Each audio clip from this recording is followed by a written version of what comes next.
With a heavy heart, I watched Kevin pack his briefcase from the doorway of our bedroom. Our relationship seemed like a thick cloud that had descended upon our once contented house, strangling it with tension. My voice was barely audible when I spoke. "I can't believe you're doing this." Kevin glanced up, his eyes icy. "Amelia? What?" Heading into the office. "This family needs someone to keep things going."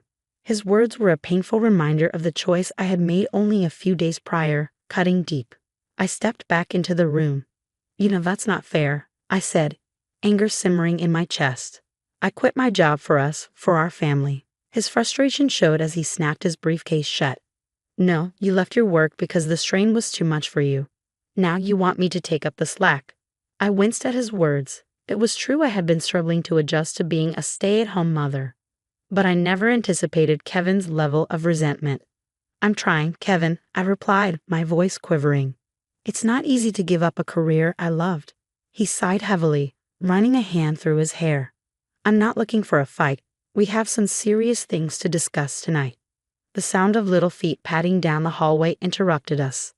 Harriet, clutching her teddy bear with her golden locks ruffled, appeared in the doorway. "Mommy, Daddy, why are you fighting?" I knelt to her level and forced a smile. "Dear, we're not fighting. Daddy and I were just talking." Kevin scooped her up and kissed her forehead. "Your mom is right, Princess. Everything is fine.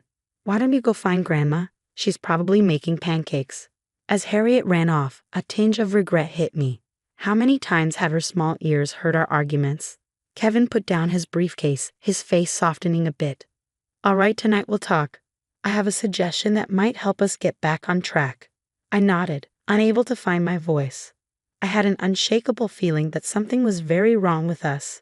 As he left for work, I felt nervous about our upcoming conversation and what it might mean for our future. The day dragged on with dull chores and my in-laws' constant chatter. By the time Kevin returned home, the kids were asleep. After supper, we retired to the study. Breaking the silence, Kevin leaned forward. "I've been thinking about how we can tackle some of our challenges," he began. I arched an eyebrow. With a small smile, he continued, "What if we buy my parents a house with some of our savings? They could move closer, help with the kids more, and take up some of the burden." I felt the air disappear from the room. Our savings, the funds we set aside for our future, for the kids' college. Kevin's smile faded. "I thought you'd be pleased. This solves a lot of our issues." I raised my voice. "Our issues, or the issues with your parents?" Kevin stood up, frustration evident. "Why do you make things so hard? It's the best course of action for our family." I watched in disbelief as he stormed out. Had he really proposed spending our life savings on his parents without my consent? Feeling more alone than ever, I buried my face in my hands, wondering what would happen to us. The next morning, I heard quiet sounds from the kitchen and assumed it was Kevin and his mother. I walked down the corridor cautiously. "Mom, she's being unreasonable," Kevin said. I thought she'd be pleased with this. His mother responded, "Some women just can't handle the demands of raising a family. Not everyone is suited for it." Biting my lip, I felt hurt and rage battle within me. Is that how people saw me, unable to manage? I had enough. Storming into the kitchen, I confronted Kevin. "For whom is this best?" Both Kevin and his mother looked surprised. His mother quickly put on a smile. "Good morning, dear. How was your night?" Ignoring her, I focused on Kevin. "Were you going to discuss this with me at all?" Kevin looked embarrassed. "Amelia, it's not like that. We were just talking. Talking about making big financial decisions without me. About our future and our children's." His mother tried to mediate. "Let's not get too fired up. I'll take the kids to the park so you two can talk." She called for Harriet and Jason and left quickly. A sharp stillness settled between Kevin and me when the front door closed. "You cannot continue doing this," I murmured. "You cannot exclude me from decisions that impact our family." Kevin sighed, running his fingers through his hair. "Amelia, I'm not excluding you. I'm looking for solutions." "Kevin, you've been distant," I snapped. "You persuaded me to quit my job, saying I needed to focus on the family." He reached for me, but I pulled away. "That's not true. I thought this would help. My parents could assist with the kids. You'd get more support." "More support?" I laughed bitterly. "Your father barely acknowledges me, and your mother can hardly hide her disdain." Kevin's face hardened. "That's unfair. They've been supportive since you left work. Supportive? I sneered.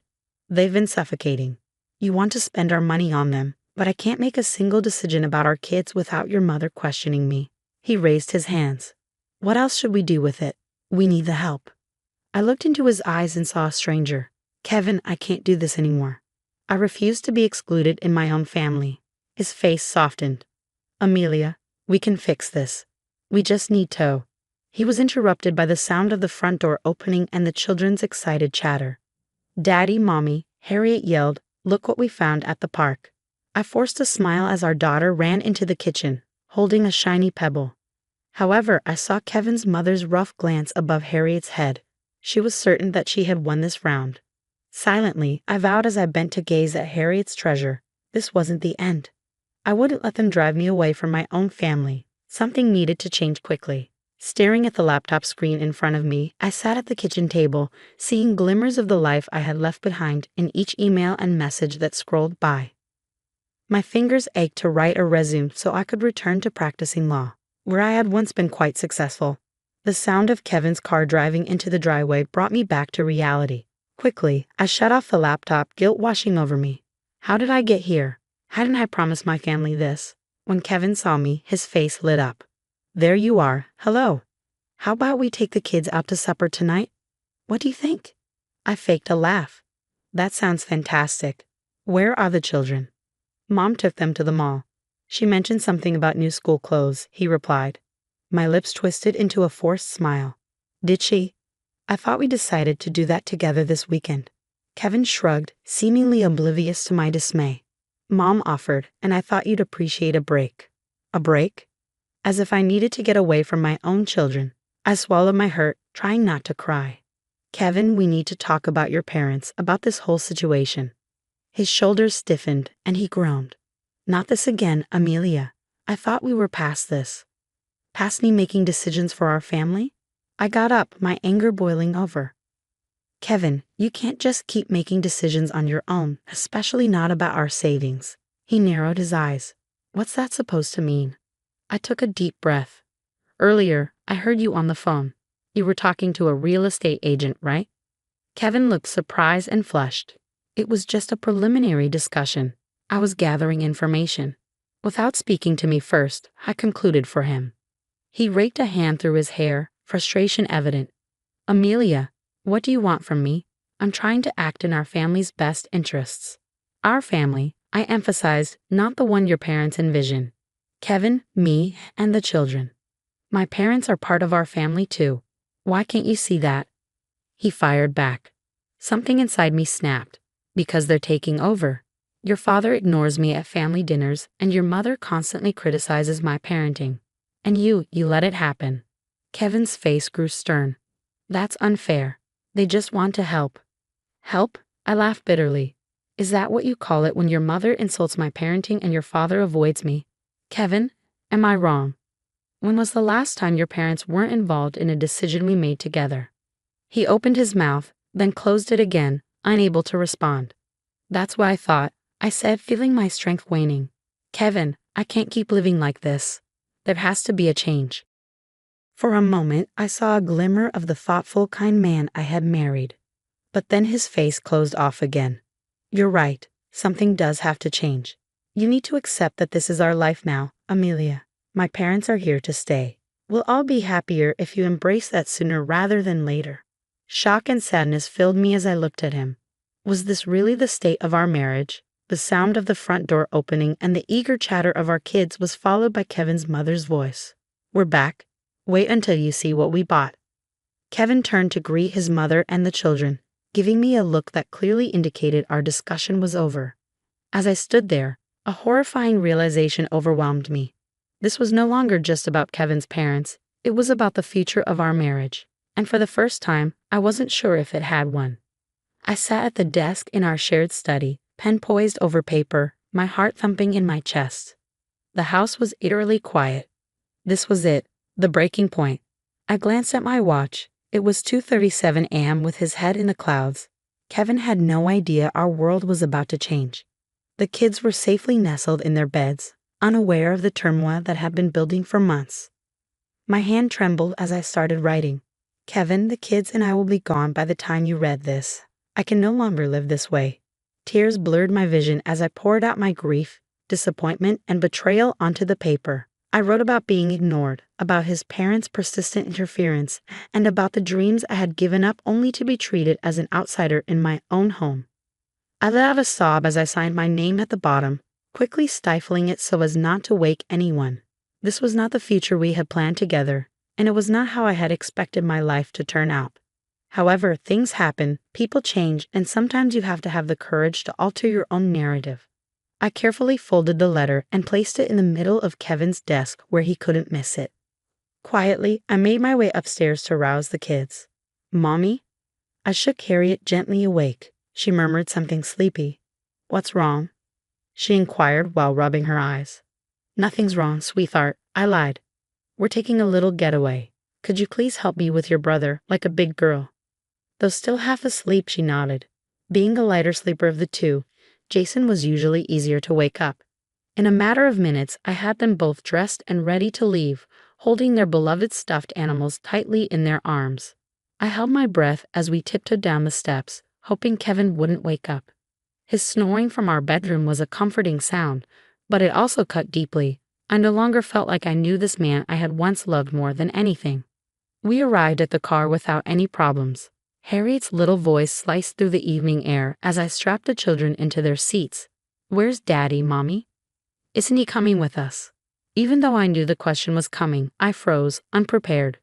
"No, my dear, Daddy has to stay here. But don't worry, we'll see him shortly." Even though the lie hurt my tongue, I couldn't bring myself to utterly destroy their reality, not quite yet. As I slid into the driver's seat, my attention was drawn to a movement. Kevin's mother was standing there in the upstairs window. When our gazes locked, time seemed to stop.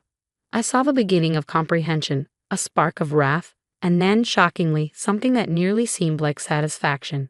I fired the engine and slid out of the driveway. Without thinking, I drove through the lonely dark streets with shaking palms on the steering wheel. Where were we going? How would we proceed? My head was filled with questions that felt endless. However, I felt calmer when I looked at my sleeping kids in the rearview mirror. We would work things out. It was necessary. My phone buzzed just as the first rays of dawn started to strike the sky. My blood ran cold as I saw Kevin's name flash on the screen with a sentence. "You have no right to take my kids. My attorney will be in touch. Amelia, you're not going to get away with this." My resolve strengthened, and I threw the phone onto the passenger seat. Now there was no turning back. I would confront the next challenge and any upcoming struggles for the sake of my children and myself. I allowed myself a tiny grin as the sun rose, casting a picture of opportunity and optimism over the earth. This was only the start of a new chapter in our narrative, not its conclusion. I arrived at a dilapidated motel's parking lot, fatigue filling my body. Despite the mess in our lives, the children's faces were serene as they slept soundly in the back seat. I was about to cry as I propped my head on the steering wheel when I heard a tap on the window. "Amelia, is that you?" Blinking in shock, I looked up to see my high school best friend, Jasmine, gazing through the glass, a face I hadn't seen in a long time. "Jasmine," I gasped, wiping my eyes hastily as I got out of the car. "What are you doing here?" She drew me into a close embrace. "I manage this place. But forget about me. What's happening? Are you all right?" Something inside me shattered at the concern in her voice. Before I knew it, I was crying in her arms, telling her the entire tale between sobs. With each phrase, I felt a little lighter, the weight of the past few months slowly lifting off my shoulders. Jasmine's expression became more serious as she listened. After I was done, she gave my shoulder a squeeze. "You won't remain in this hole. Come on, I'll give you my extra room." After an hour, the kids were nestled into cozy beds, and I took a seat at Jasmine's kitchen table, enjoying a warm cup of tea. "So what's your plan?" Jasmine inquired politely. Feeling confused, I gazed into my tea. "I'm not sure. I simply could not stay there any longer. However, I can see from Kevin's text that he will fight for the kids." Jasmine's eyes became stony. "Now you attack, Amelia. You've always been the sharpest person I know. You're capable of doing this." "I don't even have an attorney," I said as the truth of my position hit home. A cunning smirk appeared on Jasmine's face. "To be honest, I think I could assist with that. Do you recall Stephen from high school?" A beat skipped in my heart. Stephen was the boy I'd secretly lusted after for years. What about him? He's a divorce lawyer now, one of the best in the state, reasoned Jasmine. She paused, then took a step forward. He always had a thing for you. My cheeks began to flush, and I felt guilty. As I was leaving my spouse, I found myself blushing over a high school crush. Jasmine, I cannot afford a top-tier attorney. I moved on from everything. Jasmine dismissively waved her hand. Let me speak with him. Just get along with him, please, for me. My phone buzzed, and it was another text from Kevin before I could reply. My folks are worried. How could you harm our family in this way? I'll make sure you never see the kids again, so go home immediately. I gave Jasmine the message while shaking my hands. Her expression grew serious. That resolves the matter. Stephen is the first person I'm phoning in the morning. That night, I couldn't fall asleep. As I lay in bed, the sensation that I was perched on a cliff persisted in my mind.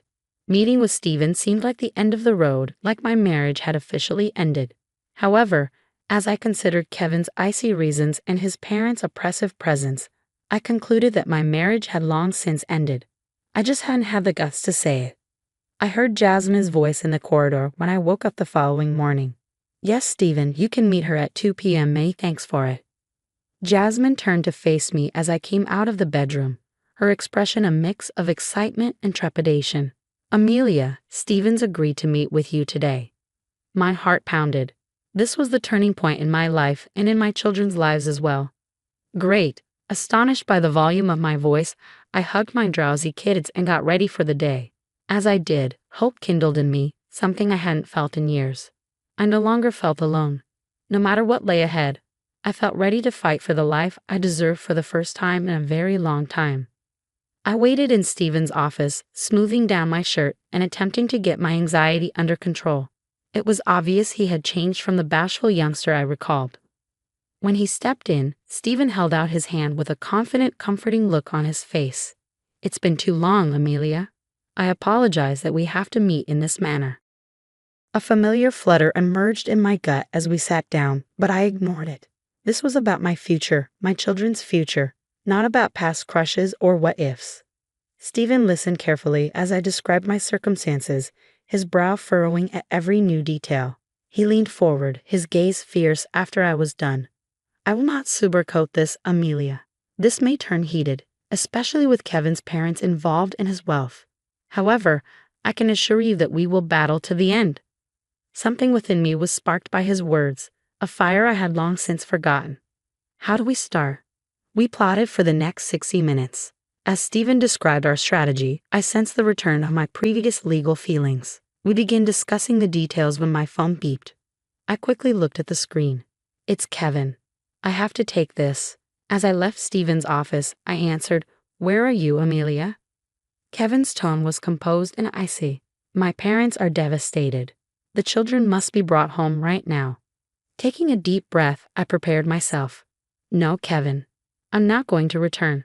I've hired an attorney. Please get in touch with him for any more matters. A moment of startled silence fell. Then Kevin's voice became angry. Do you really believe you can take my kids and get away with it, Amelia? I'm going to ruin you. You'll be lucky if you see them again when I'm through. The call ended. Stephen put his hand on my shoulder, pulling me back to the present moment as I stood there trembling. Are you all right? He said, his expression filled with worry. I nodded and wiped away the tears I wasn't even aware I was shedding. Stephen, he made threats to abduct the children. How if? With his hands resting on my shoulders, he said, Hey, we will not let it occur, Amelia. You're not alone in this battle and stronger than you realize. I was overcome with feelings as I stared into his eyes, including dread, thankfulness, and something more I couldn't quite put my finger on. I took a step back and collected myself. What should we do next? Stephen's face took on a serious expression. We must apply for temporary custody right now. We also need to discuss your career, Amelia. Puzzled, I blinked. My profession. But I abandoned that. Exactly, Stephen stated in a stern tone. And in court, that will be used against us.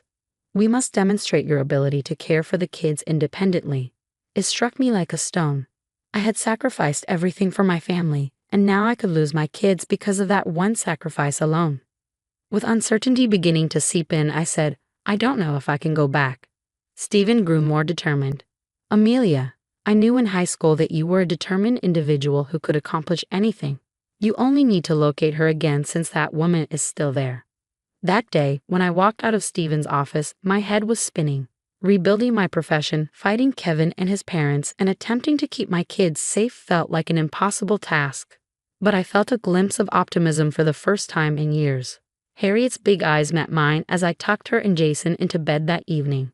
When are we going home, Mama? My heart tightened. Oh, my dear, I replied, drawing her near. We're at home now. Our home is wherever we are when we are together. I vowed in silence as I held my daughter. I would build us a new home, one that was free of love, respect, and hardship. No matter how long it took or how fierce the battle was, I was prepared for the difficult path ahead. The old Amelia was coming to her senses and ready to reclaim her life. In front of me stood the courtroom, a rising reminder of the conflict I was going to engage in. Grasping my suitcase firmly, I attempted to calm my anxiety. Our interim custody court was today, and I knew that Kevin and his parents would make a big deal out of it. Stephen touched my shoulder with a kind hand. You can succeed, Amelia. Keep in mind all we've planned. I nodded, and as we stepped into the building, I inhaled deeply. I saw Kevin, his parents, and their attorney huddled together. My fury boiled at my mother-in-law's nasty expression. When the hearing started, I watched in growing terror as Kevin's attorney presented me as an unstable, careless mother who had deserted her family on a whim. They brought up my choice to resign from my position, misrepresenting it as proof that I couldn't support the kids. Stephen expertly made our case when it was our turn, emphasizing my years of successful legal profession and commitment to my kids. However, I noticed the judge's doubtful look. Uncertainty tore at me. Had I committed a grave error? I noticed Kevin's mother talking loudly in the hallway during our recess break. Naturally, as soon as we gain custody, we'll be moving in to help with the kids instead of some unstable mother who can't decide what she wants out of life.